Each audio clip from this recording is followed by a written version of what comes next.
Right, welcome everybody to our to today's Azure User Group Norway meeting. I'm your co-host Jan Egil Ring, together with Anders Eide. Today we are going to talk about Azure PaaS security. So we have a speaker called Maik van der Gaag from the Netherlands. Maik is the CTO of 350, an experienced consultancy company with a strong focus on the Microsoft Cloud. He has over 15 years of experience providing architecture, development, training, and design expertise. And during this, he has worked in a variety of projects ranging from cloud transformations to DevOps implementations. So, Maik, thank you very much for joining us today. And the stage is yours. Thank you, Jan. So let me just start off by sharing my screen. So everyone should be able to see the screen at this point, I think. Just let me know if there are any problems. So welcome everyone to my session about how to add additional security to Azure PaaS. So like I've seen in many situations during my work as a professional in the market, I've seen a lot of Azure PaaS services like Azure SQL App Services and everything else just created and open to the cloud. So first off, I would hope to get some interaction of you guys as well. I would like to know how many of you do now currently use Azure PaaS solutions like App Services and SQL? And please raise your hand for that. Thumbs up. Yeah. I think almost everyone, or else you wouldn't be joining this session, I think. Yeah, I see a lot of hands. Okay, how many of you guys use the PaaS services just open to the outside world?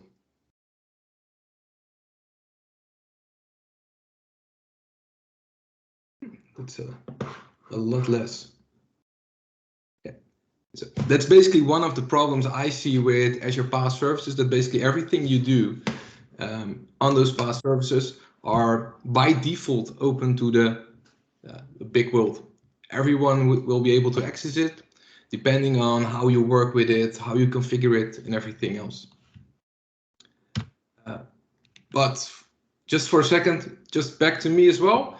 Maik van der Gaag, like Jan mentioned, I'm a CTO at 350, a consultancy company in the Netherlands, where I work as a CTO and also still do implementations at our customers. I'm a Microsoft certified trainer, so do a lot of training sessions as well. Microsoft MVP, and I'm the founder of the Dutch Cloud Meetup. It's basically same kind of meetup group as you guys have here as well on the Norways. So basically back to the situation and the problems we have.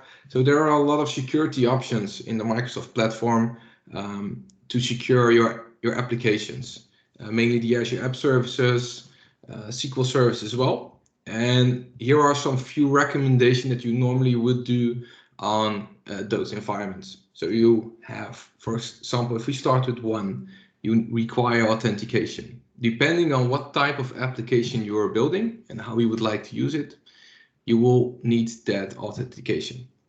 Or in some way around, don't use that authentication if it's an anonymous service, of course. You need to protect the backend resources, meaning that, for example, if you build up a web application and it uses backend services, really make sure that the connection between those services is authenticated.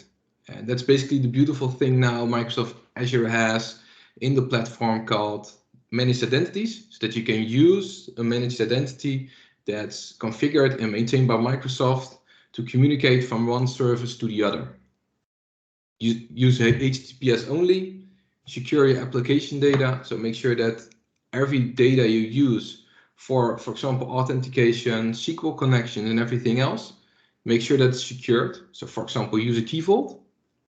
Use IP restrictions. We will get into that subject as well. And basically use network isolations. These are basically recommendations you see in the practical world nowadays, but also are recommendations of Microsoft themselves. One of the hard things I have, basically with the recommendations Microsoft normally does as well for PaaS services and how you need to secure them, they basically get all back to point number 6, using network isolation, meaning that you have to run an app service in an isolated tier. I'm not sure if everyone knows here within the meeting how expensive a web application is in the isolated tier. If I go to a customer and say, okay, you need to run this web application in an isolated tier, and it will cost you about $1,000 a month. They all mention to me that I'm insane. Then they just say, okay, why we do not just spin up a VM, deploy our application on that VM, and use it the same way. The only thing we need to do is somewhat install updates sometimes when we want. I don't think that's a good idea to just install the VM, use it with the integration, but going the other way around, going directly to network isolation isn't a good idea as well. So you really need to make sure that in every situation you want to work with Azure App Services to really check on what you need to do, how you need to do it, and how you can achieve that point as well. So not jump directly into network isolation and not jump the other way around, moving to IaaS services with a VM. I certainly agree with you that just spinning up a VM, making network connectivity with your current VNet is a lot easier than the other options, but the other options are much better. So during the rest of this session, I will go through a couple of options I see and I personally work with a lot with those options to really make your app secure in different situations and also use them in another way around as well. Otherwise, during the session, I will jump from slides to small demonstrations I already have set up within the Azure environment. So I'll be switching screens a lot, so I hope that will go okay. So basically for the first option, I'm a big fan of the access restrictions options within the Azure platform. So in this screen, you can see that it's configured on an Azure App Service, or it could be in Function app as well, but you also have these options, for example, for just the SQL PaaS layer. And it gives you a really good and simple option to allow and deny rules to control the traffic to your application. So by default, everything is open, but you really have a simple way of closing it down for specific IP addresses, specific IP ranges, or anything else. So let me go to my dashboard as well. So I have an Azure environment here. That's basically my own personal Azure environment that I use as a complete platform where I have everything configured from VPN to network connectivity and everything else. I deploy everything via template specs. So I have specific templates ready for specific demonstration. And I have already configured some things as well. So let me just go to this resource group. Basically, in this resource group, I have a really simple example of an app service that has an hosting plan, of course, and an application insights components to do my monitoring over my application. If we go to the app service, and it's called internal for a reason, we will get back to that later on. You have, for example, different configurations to get started with doing security principles. So for example, if we look at the authentication part I mentioned before on the recommendations, you can go to authentication and click on add an identity provider. By default, Microsoft has some default entity providers you can use. So you can use, for example, the Microsoft one, and you can make it very simple by just letting Microsoft choose the application, how it will create, what kind of name it will give. You have the options to do it for a single tenant, so that's basically only my tenant, or you want to use it multi-tenant, or even any Active Directory and personal accounts as well. So you have a lot of options to configure the authentication and really making sure that the application itself is secured. This is basically doing it one way. For example, you can also make the choosing to do it from code itself. You can build up your authentication method there as well, connecting it to Azure Active Directory, for example, but also making sure that you have some anonymous pages in your application as well. But this is very simple. So if I just click to the next page, I have in a permission section where I need to supply permissions for my application, really making sure that I have the correct information in my application, making sure that, for example, I can query Azure Active Directory to retrieve specific information. So this is, for example, the authentication part, but we were now at the access restriction part, where we now have the networking part, and not for sure if anyone noticed this already, but they really recently changed this interface. Even for me, it was recently, where you can really see that you have a part for inbound traffic and a part for outbound traffic, making it more clear on what you're configuring for what points. We will see some additional configurations later on here. So you can already see, for example, that I have the VNET integration configured here, but we are now going to the access restriction. The access restriction really gives you that option to add, allow, and deny rules. You can see here that I have a priority 1 already with an allow all for any. Really making sure that every connection can connect to my application. So I can add a deny rule, for example, here. Add a specific priority.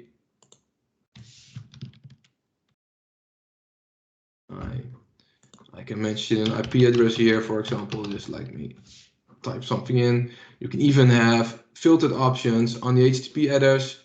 You can click to add the rule, rules added and directly applied to everything else.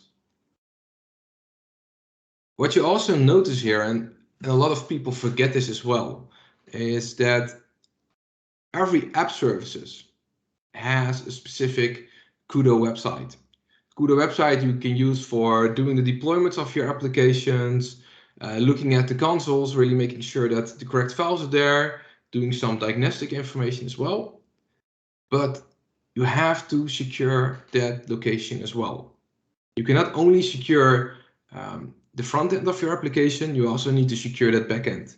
By default, that backend is already secured with Azure Active Directory authentication, really making sure that no anonymous traffic can access that location, but you also need to have deny rules in place. So for example, if you place specific deny rules here, you also need to think about placing them here as well. So it's a different tab, but you really need to make sure that you configure it as well. And besides that, you also need to think about, okay, how will I be deploying my application? If I just allow one single IP address to my application, how will I be deploying my solution that I have, for example, in Visual Studio or within Azure DevOps to my application? Because blocking everything really means that you also are blocking your deployment mechanisms. And you need to make additional scripts or additional tasks in your pipelines to make sure that you add a temporary allow rule to your application, and then removing that allow rule at the end of your workflow when you deployed your application. So these are basically the access restrictions. You can also see that the access restrictions for my applications are on. So this is basically the most easiest solution on an app service you have to restrict access. The same really applies to, for example, a SQL database. If I just go back to my dashboard, let me open up the SQL database I have here, and let me go here. Works kindly the same, it's only called something different. So you have a server firewall, meaning that you have an option to block traffic to your application and allow connections as well. This is something different. By default, client IP addresses are not allowed depending on your configuration. So you really can see here that my client IP address is this address and I need to add it. if I have the option deny public network access. And it's now yes, meaning that every public connection isn't possible, and I have to switch it to no if I want to have public connection, or I have to update the firewall. Okay, we will go back to the other advanced situations later on. So this is basically the easiest solution you have to make sure that specific locations can access your application or cannot access your applications. But I think these options are fairly known to everyone that's working with app services. So if we move ahead, and it's not really a security option in my opinion, some guys see it as a security option, is VNET integration. Making sure that your app service itself can access resources within your VNet. Configuring and attaching your app service to a specific VNet and making sure that you can access information within your VNet. So the network integration gives you the integration into your network, making sure you have connectivity within your network. But there's one important thing you don't have to forget. Inbound traffic comes from the internet. So basically nothing changes for your inbound traffic. Only thing that happens is that you create a VNet connectivity for your app service, making it possible to connect from your web app to a specific resource within your virtual network. Meaning that you can connect to resources, you can retrieve data from within the virtual network, but the traffic coming from your virtual network to you is still going to the internet. So the inbound traffic still goes to the internet. And that's why I also love basically the new interface of the, come on, work with me, of the connectivity options of the app service. So if we,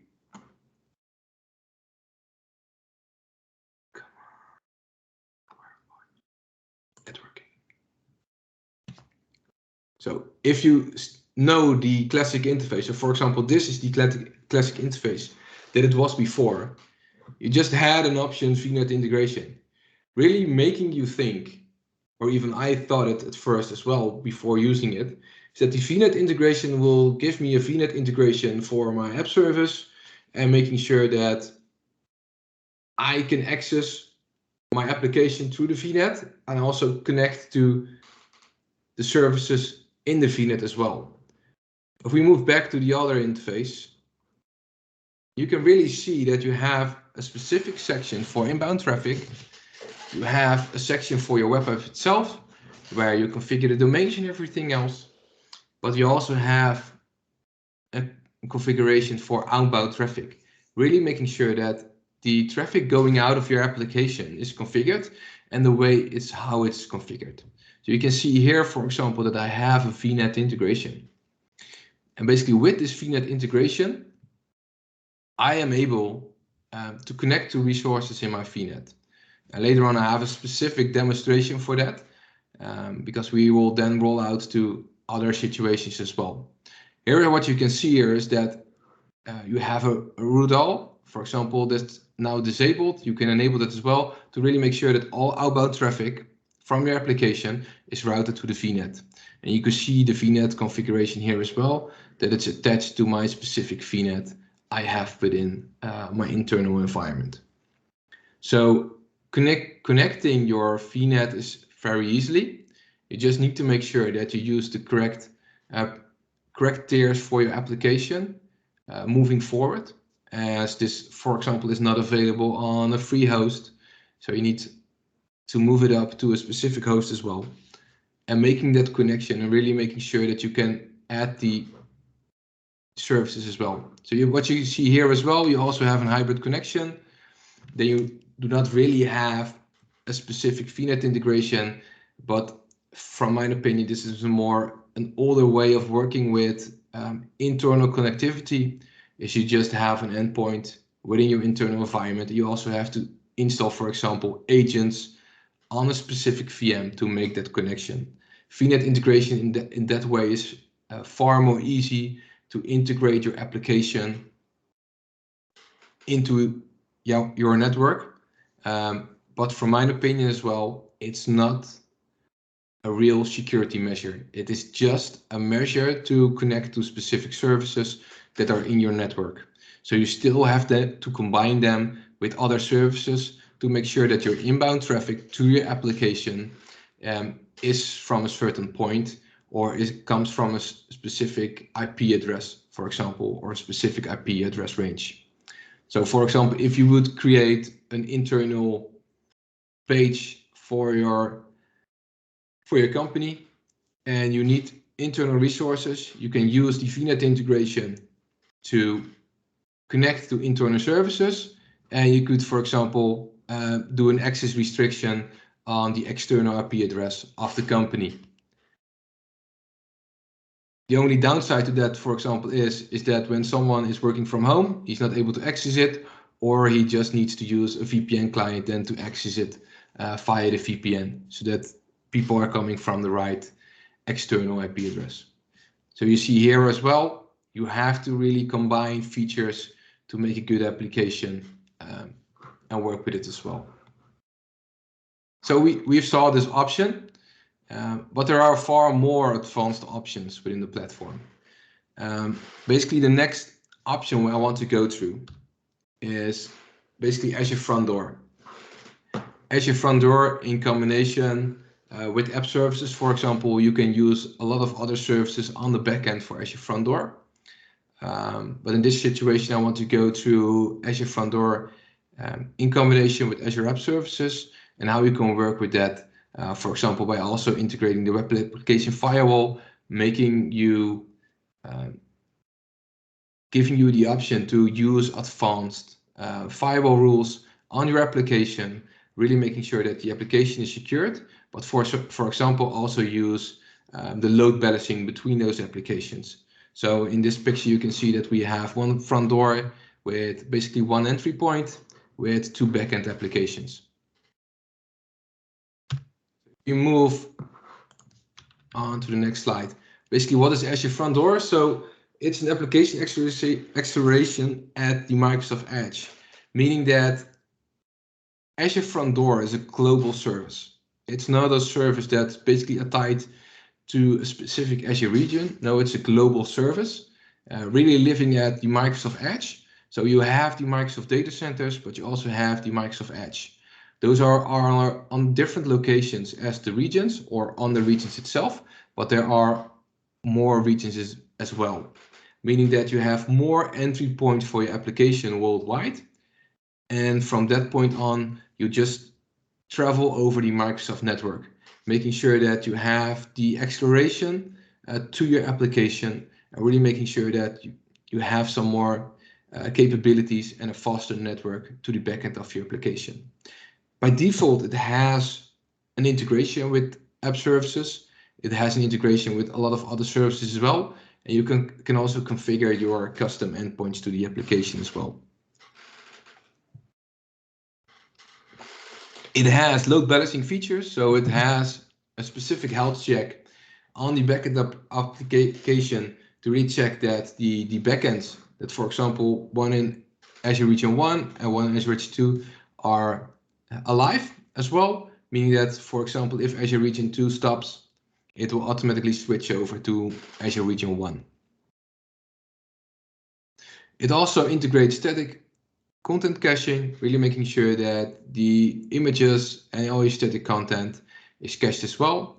And you have a central application dashboard from Front Door to your backend applications. But if you look a little bit further, you also have a lot of application protection options. So you just not have all those features I already mentioned, you have a lot of more actions and security measures that you can use for your application. What you see itself is that Azure Front Door is more or less used for public websites, but depending on the situations you want it to run, you can also maybe use it for internal websites as well.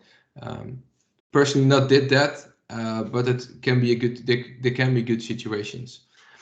So you have network DDoS protection. It's public built into the platform, and blocks attacks at the edge. So it will not reach the backend applications. You have IP blacklist and whitelist, sort of less the same as the access configuration you already have.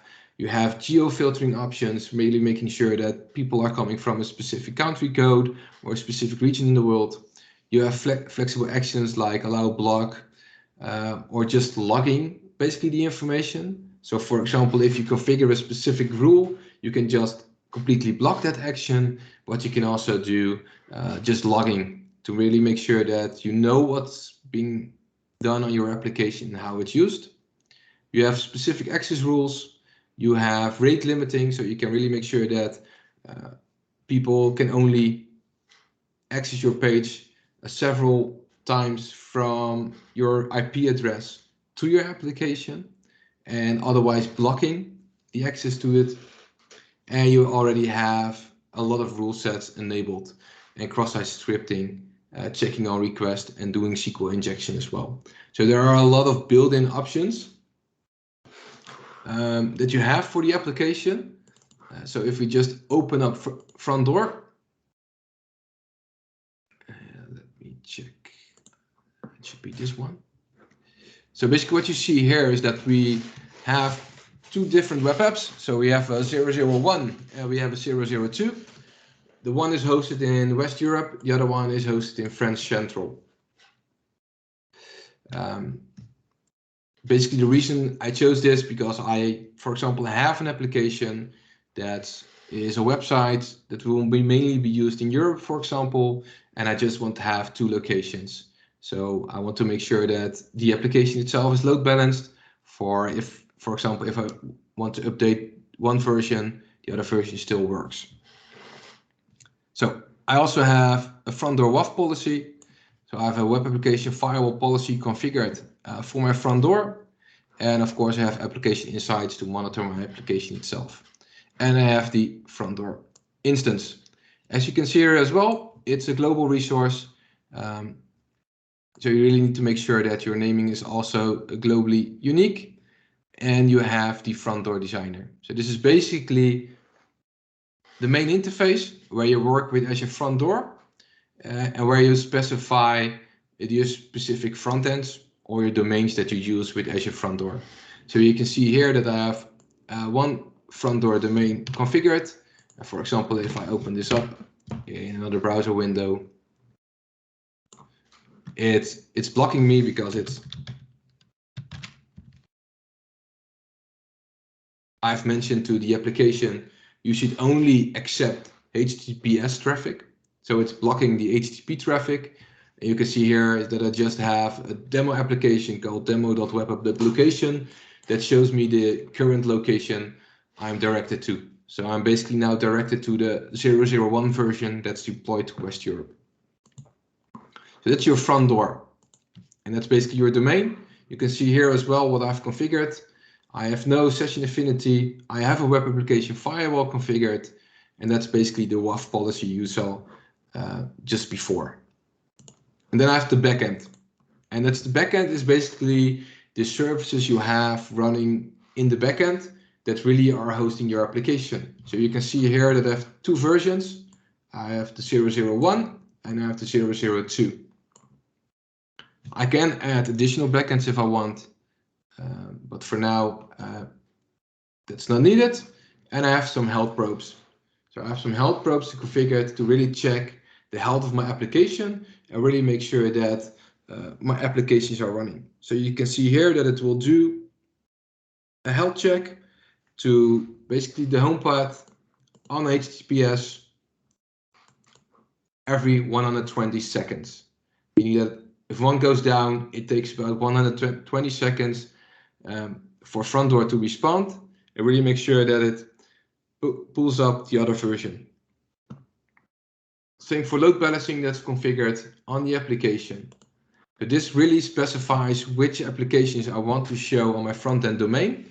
And I, for example, also have the option to add additional routing rules. So you can see here, the only protocol I accept is HTTPS. I can also, for example, set this to HTTP only or HTTP and HTTPS.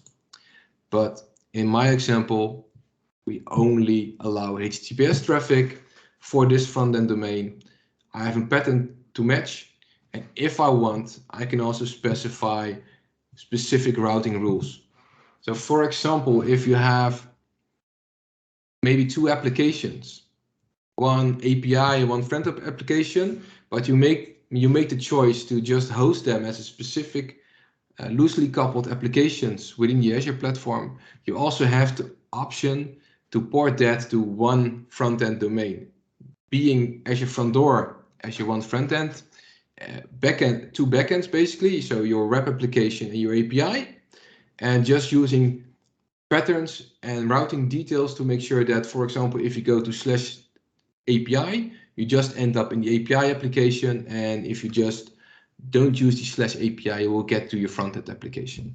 So you have a lot of options within Azure Front Door to manage your application, but also to leverage the routing rules and everything else to really make sure that your applications are ported as you want. But to get back to the security aspects, I have this configured, so I have my front-end domain, I have my backend pools, but how do I handle additional security requests? So how do I handle throttling and everything else? So you have the application firewall, and you can see here that I have one web application firewall configured.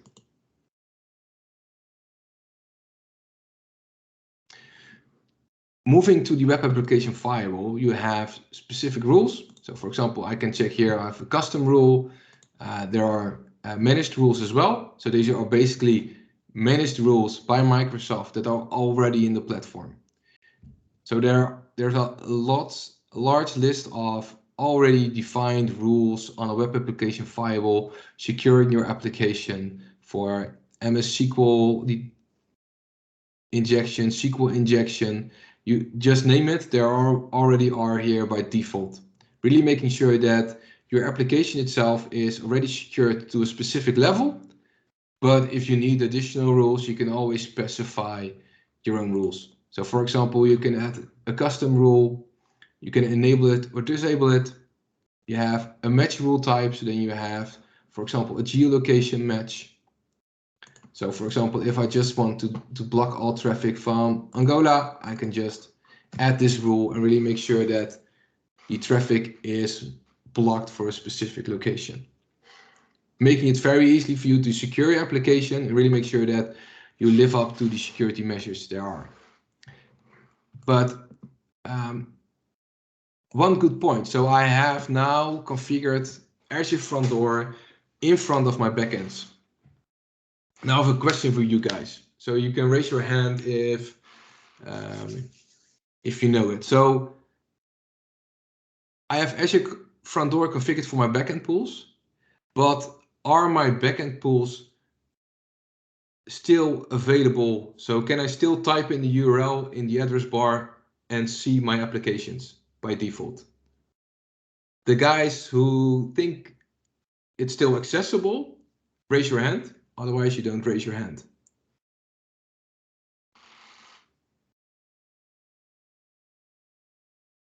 I don't see. Or everyone is sleeping, or everyone thinks that it's not accessible anymore. And that's basically where the Azure platform itself comes in and where you really need to think out the designs you are using. Because I've configured Front Door for my application and I've configured the backend pool. The backends itself are still accessible. And you can also see that about the application itself. And I don't think it's accessible anymore because I think I have configured something else.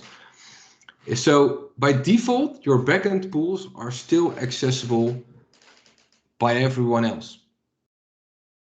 Meaning that you have configured Front Door, you have configured a web application firewall, but someone, if he knows the direct backend URL, he can still access your application in a different way. So here is what also comes in is basically using specific configurations. So what you can see here is, so if you, for example, move to one of my backend pools. So let me just move to the 001 backend pool and go up to the networking tab. You can see here that I have an access restriction configured.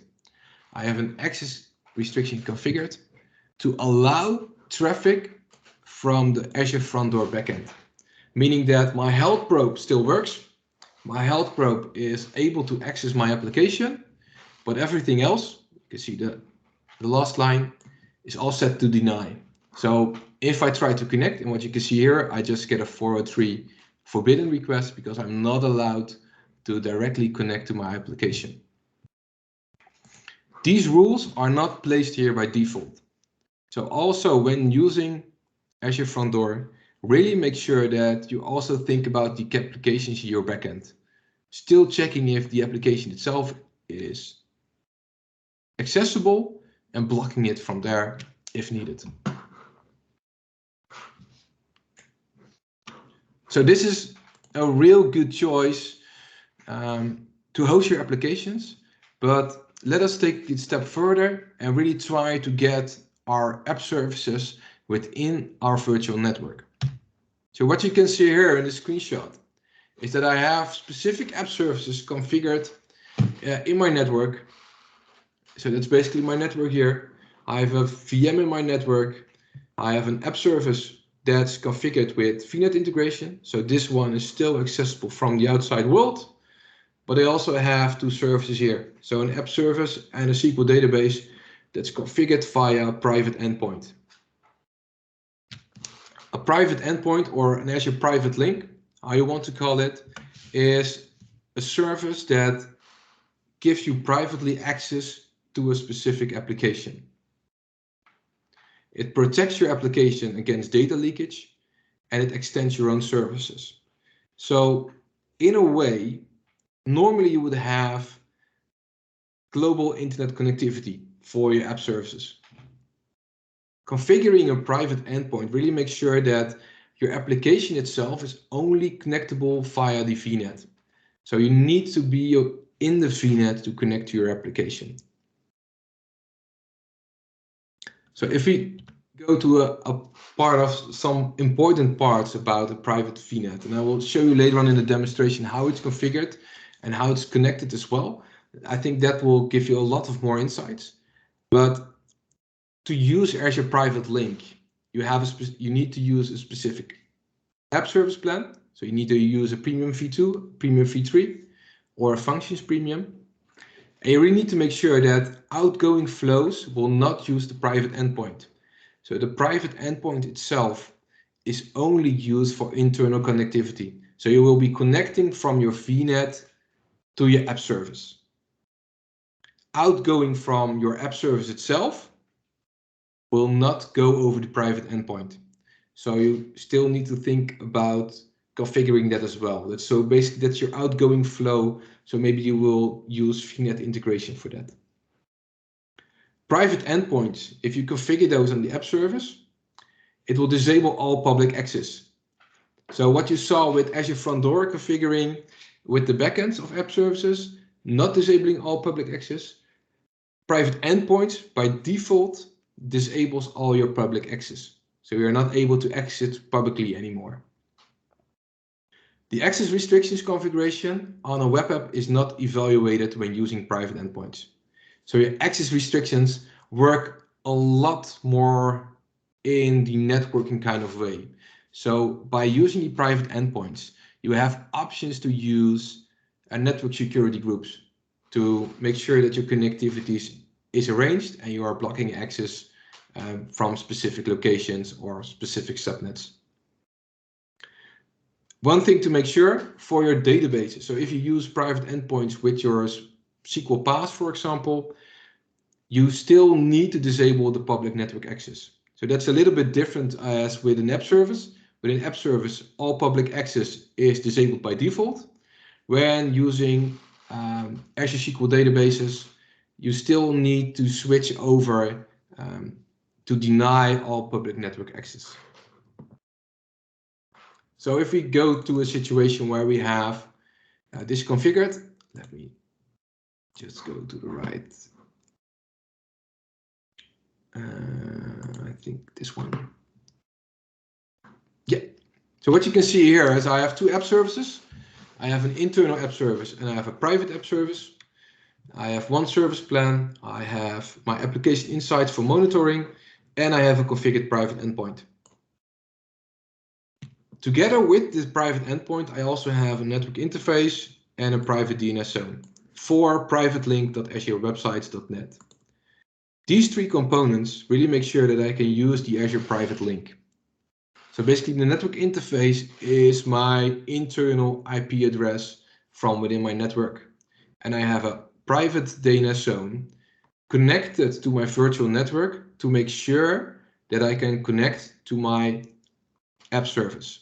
So you can see here, this is my app service and this is my internal IP address.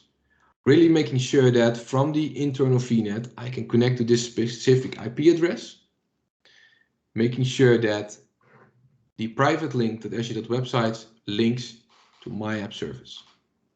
So basically the private link.azurewebsites.net is an alias for my application and I can connect to that application. So I have configured the private endpoint on this app service, so the minus private. And I can also see that if we move to the networking tab again, you can see that the private endpoint is on. I also have an inbound IP address. So if I even open this up in a new tab,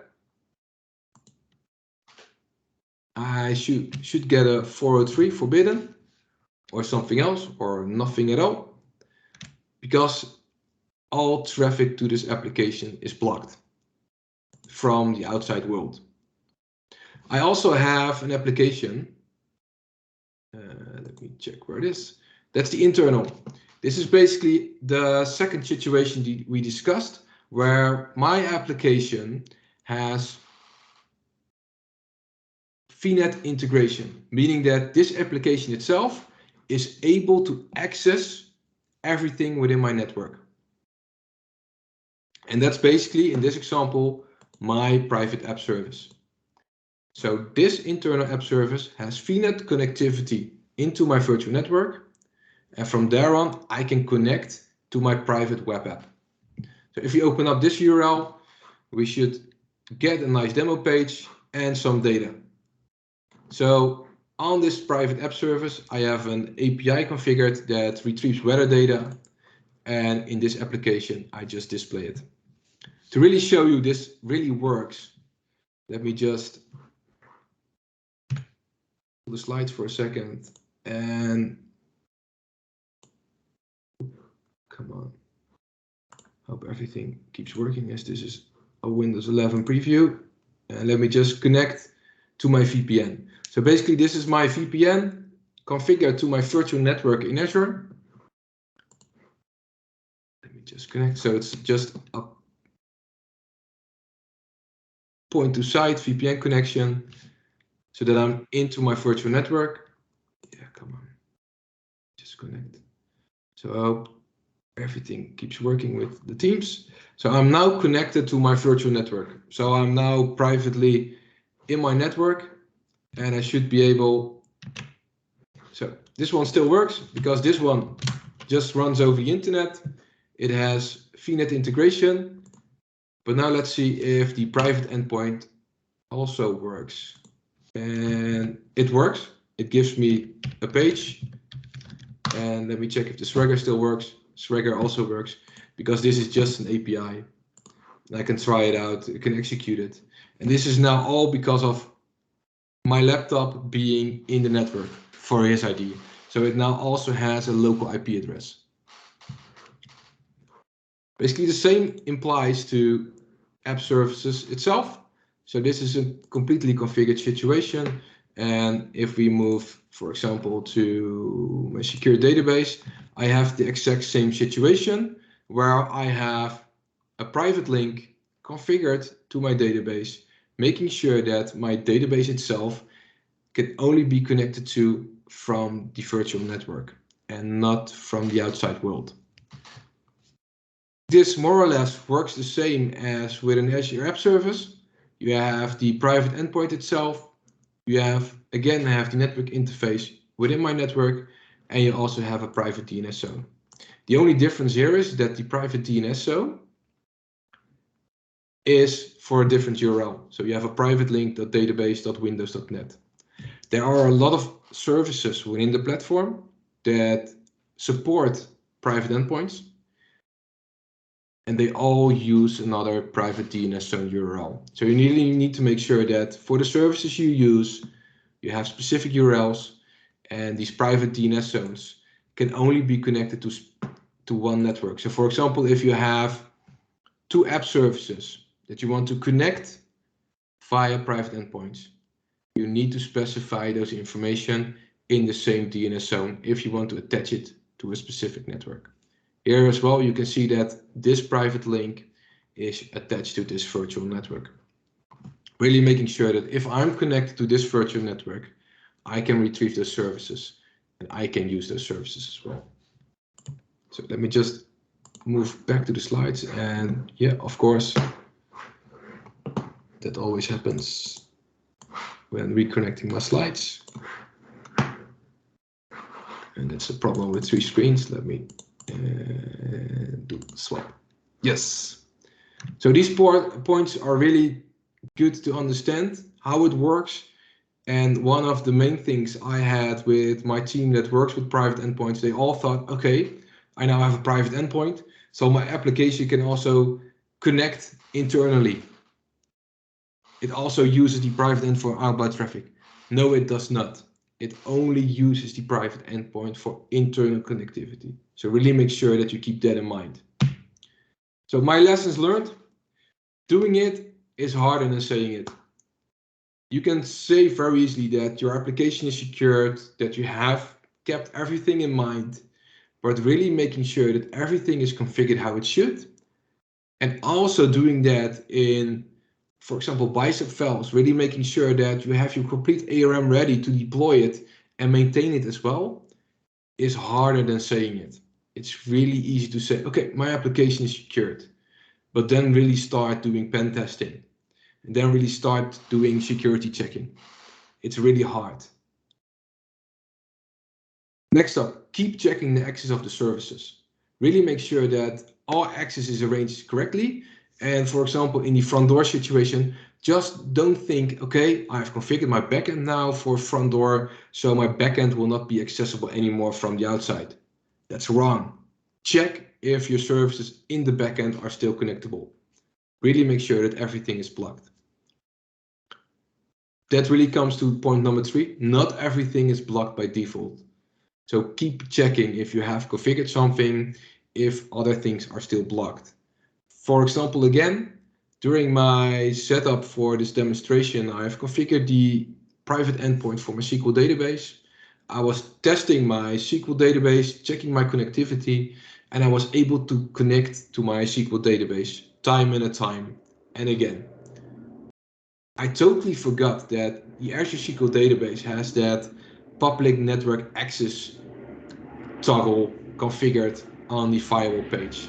So really make sure and keep checking the services in all different situations to be able to make sure that your application is blocked from certain locations. And really make sure that you apply security during the design of your solution. I have seen in a lot of situations where they try to do security afterwards, really building the application at first, deploying the application to production, and then thinking, okay, I need to supply security to my application. How will I do that? Oh, I want to use VNET integration. I want to use private endpoints. No, don't do that afterwards. Before you start and designing your Azure solution, really make sure that you have a good diagram. Have everything in place to start working with your solutions from the different scenarios. So if you have connectivity that needs to be run from a VNet, really make sure that it's already in your solution designed before you progress. Some resources. There are a lot of good resources regarding private link, regarding front door, and your security baseline for app services on Microsoft Docs. Don't do everything they say on Microsoft Docs. So for example, if you try to move to isolated, really check those other situations as well. I can imagine that private link itself can also be a really expensive service because it's charged via the data you point through it. But really go through all situations and really check what's handy for your solution. Next up is an Azure Platform GitHub link, and I will share the slides afterwards as well so that you can use the links as well. Everything you saw during the demonstration in the Azure Platform is on my GitHub page. On my GitHub, I have a specific repository for my own Azure Platform. So I manage my platform directly from GitHub to the Azure subscriptions where I deploy my template specs and ARMs. So you can find a lot of ARM and bicep files there to do front door configuration directly with the web application firewall configured and the backend pools configured as well, with blocking the access to the backends itself as well. So it's all there, even for the private links, it's all there. It's all publicly available. So if you want to get started doing this, yeah, I would recommend checking it out for you, making it easy to deploy. And otherwise, doing by hand will give you a lot of options as well.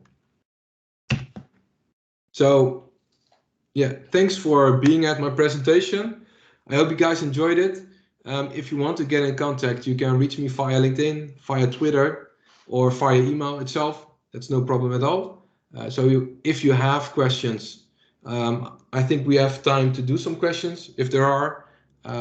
Otherwise, you can always send an email afterwards. And you can also look at my website, https://msftplayground.com, where I sometimes blog if I have the time. Thank you, guys.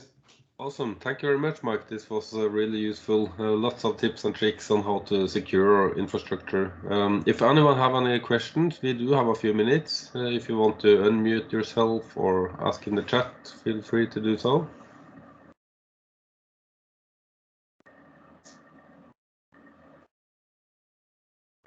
A lot of good feedback, at least. I think we'll stop the recording there.